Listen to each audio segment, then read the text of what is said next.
ग्रामीण बैंक में मैनेजर की पोस्टिंग होने के बाद पहली बार विजय किराए के नए घर में शिफ्ट हुआ था। पर आज ही सीढ़ियों से फिसलने के कारण रागिनी के पैर में जबरदस्त मोच आ गई थी।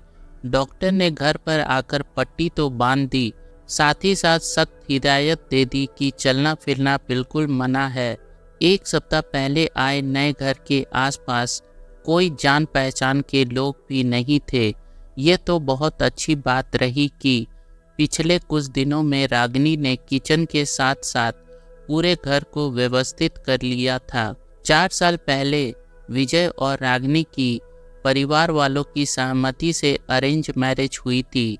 रागिनी खुद भी पढ़ने में काफ़ी तेज थी और पढ़ लिख कर जीवन में कुछ बनना चाहती थी, लेकिन पापा को कैंसर का पता चला और उसी वक्त विजय के यहाँ से रिश्ता आया तो मजबूरी के चलते शादी करनी पड़ी।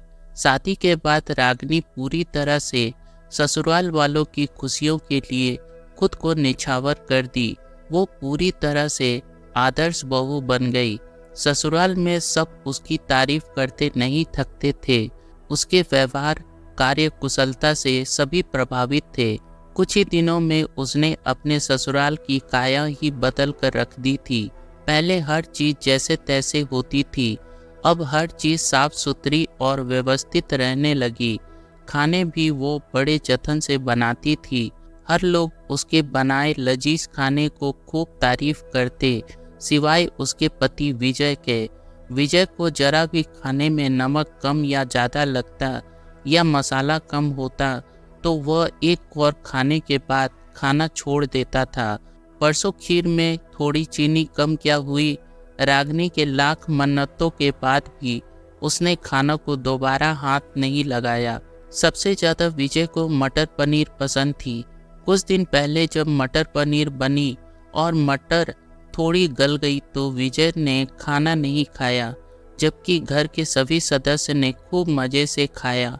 रागिनी के लाख मन्नतें करने और मनाने के बाद भी विजय खाना नहीं खाता था और विजय जब भूखा सो जाता तो रागिनी भी भूखे ही सो जाती थी। महीने में कई बार ऐसा होता था। अब पहली बार विजय नौकरी के लिए घर से दूर आया था। रागिनी को पलंग पर अच्छे से सुलाकर विजय आज पहली बार खाना बनाने के ख्याल से किचन में घुसा। हर चीज रागिनी ने व्यवस्थित करके रखा था। विजय ने एक तरफ थोड़ा सा चावल गैस चूल्हे पर चढ़ा दिया और दूसरी तरफ थोड़ी सी दाल एक पतीले में चढ़ा दी। फिर वो थोड़े आलू प्याज लेकर भुजिया काटने लगा। काफ़ी मेहनत बाद बहुत ही बेहतरीन ढंग से आलू और प्याज काटे। उसे आभास होने लगा था खाना बनाने में बहुत मेहनत लगती है। 2 घंटे की मेहनत के बाद उसने किसी तरह खाना बनाने में सफलता पाई। एक थाली में भात और कटोरी में दाल और प्लेट में भुजिया लेकर वो पलंग पर रागिनी को अपने हाथों से खिलाने लगा।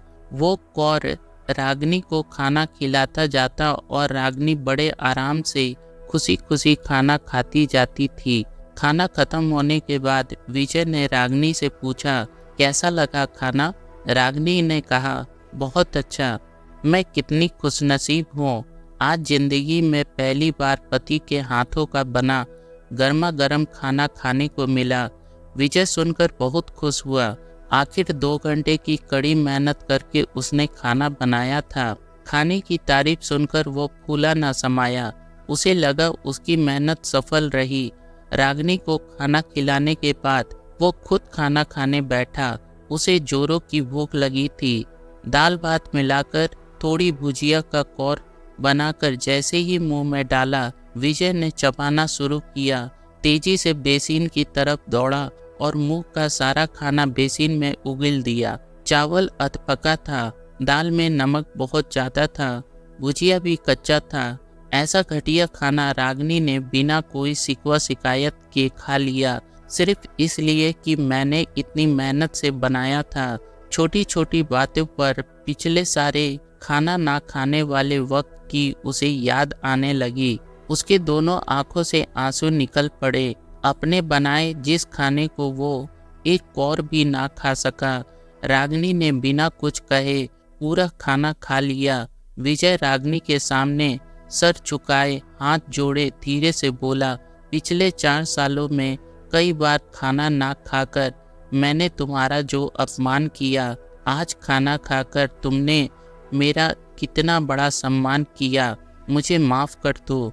रागिनी ने मुस्कुराते हुए कहा, दूध गर्म करके चूड़ा के साथ आज खा लीजिए, 1-2 दिन में ठीक हो जाऊंगी, फिर आपको कभी शिकायत का मौका नहीं मिलेगा।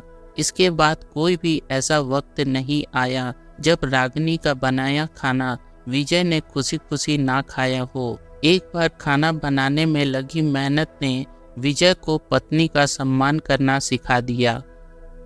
आशा करता हूँ आपको ये स्टोरी पसंद आई होगी। स्टोरी पसंद आए तो चैनल को प्लीज़ शेयर सब्सक्राइब जरूर करें। मिलते हैं अगले स्टोरी में, तब तक के लिए धन्यवाद।